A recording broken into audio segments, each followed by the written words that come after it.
अष्टवक्र गीता। पहला प्रकरण। राजा जनक ने अष्टवक्र जी से पूछा, हे प्रभु, ज्ञान की प्राप्ति कैसे होती है? मुक्ति कैसे होती है? वैराग्य कैसे प्राप्त होता है? इसे मेरे प्रति कहिए। अष्टवक्र जी बोले, हे तात, यदि मुक्ति की इच्छा हो तो विषयों का विष के समान त्याग करो। क्षमा, आर्जव, दया, संतोष तथा सत्य का अमृत के समान सेवन करो। तुम ना पृथ्वी हो, ना जल हो, ना अग्नि हो, ना वायु हो और ना आकाश हो, किंतु स्वयं की मुक्ति के लिए इन सबको साक्षी एवं चैतन्य रूप जानो। यदि तुम शरीर को पृथक करके तथा चैतन्य आत्मा विश्राम पूर्वक स्थित हो तो तुम अभी ही सुखी हो, शांत तथा बंधन मुक्त हो जाओगे। तुम ब्राह्मण आदि वर्ण नहीं हो, ना ही आश्रमी हो, ना इंद्रियों के विषय हो, वरना तुम तो संग रहित, आकार रहित और विश्व साक्षी हो, ऐसा मानकर सुखी हो जाओ। मिथिला नरेश जनक स्वयं बुद्धिमान ज्ञानवान होते हुए भी मोक्ष की कामना से सदैव जिज्ञासु भाव रखते हुए ज्ञानी पुरुषों, साधु संतों, महात्मा महर्षि का सत्संग किया करते थे। उनकी सभा में सदैव शास्त्र का समुदाय एकत्र रहता था। उनके अनेक वेदज्ञ, विप्र, दार्शनिक एवं सिद्ध पुरुष भी थे। एक कथा है कि एक दिन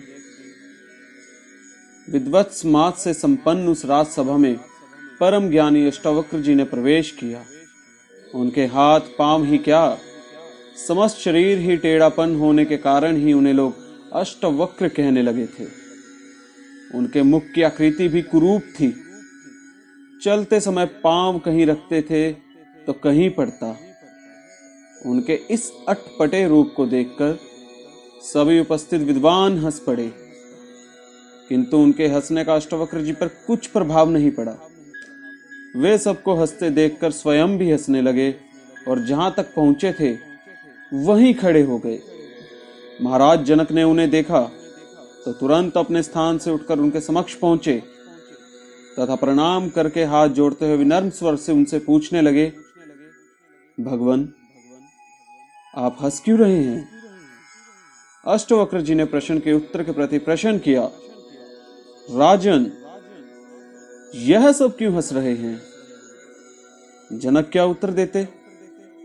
उन्हें मौन देखकर उन्हीं में से एक विद्वान ने उत्तर दिया, हम तो आपकी अटपटी आकृति देखकर हंस रहे हैं।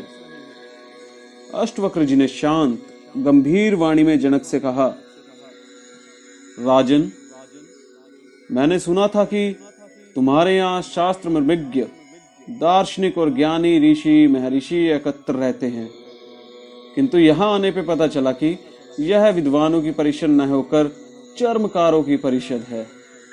इसीलिए मुझे भी हंसी आ गई।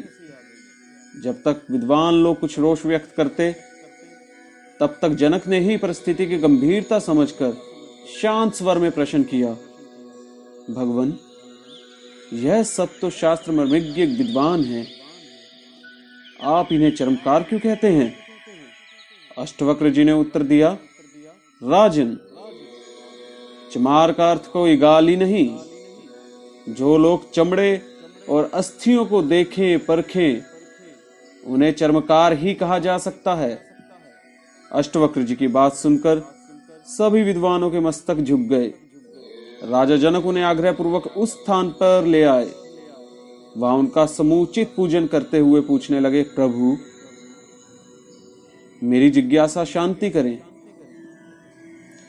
उन्होंने कहा, पूछो। तब राजा ने उनसे 3 प्रश्न किए। आरंभ में उन 3 प्रश्नों से ही अष्टवक्र गीता का आरंभ होता है। वे प्रश्न हैं, ज्ञान की प्राप्ति कैसे होती है, मुक्ति कैसे होती है, वैराग्य की प्राप्ति कैसे होती है। ज्ञान का तात्पर्य आत्मज्ञान से था। जनक पूछते हैं आत्मज्ञान की प्राप्ति का उपाय, क्योंकि आत्मज्ञान होने पर ही मुक्ति हो सकती है। किंतु आत्मज्ञान के लिए सांसारिक भोगों और उनके साधनों के प्रति विरक्ति भी होनी चाहिए।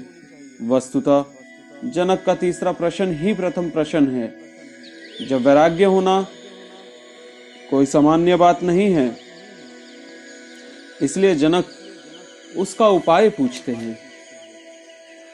अष्टवक्र जी कहते हैं कि मुक्ति चाहते हो, मुक्ति चाहते हो तो पहले विषयों का त्याग करो।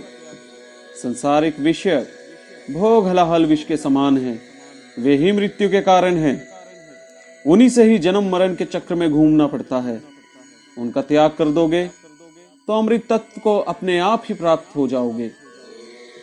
ध्यान रखो कि क्षमा, आर्जव, दया, संतोष और सत्य यह अमृत रूप है।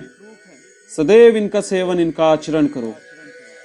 अष्टांग योग के प्रथम 2 अंग हैं यम, नियम। उनके अंतर्गत क्षमा, आर्जव, दया, संतोष एवं सत्य यह सभी आ जाते हैं। हठ योग प्रदीपिका में यम नियम की संख्या 10-10 लिखी है, जबकि योग दर्शन के अनुसार अहिंसा, सत्य, ब्रह्मचार्य, अपरिग्रह, अस्तेय यह 5 यम और शौच, संतोष, तप, स्वाध्याय और ईश्वर प्रणिधान यह 5 नियम हैं।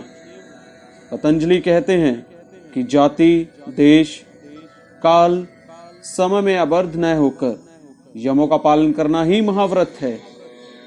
जो विचार यम नियम के पालन में बाधा पहुंचाएं, उनके प्रतिपक्षी विचारों का, विपरीत विचारों का चिंतन करना चाहिए। वस्तुतः मनोभूमि को स्थिर करने के लिए इसका आचरण आवश्यक है, क्योंकि सदाचार से मन में सांसारिक विषयों के त्याग में प्रवृत्ति हो सकती है।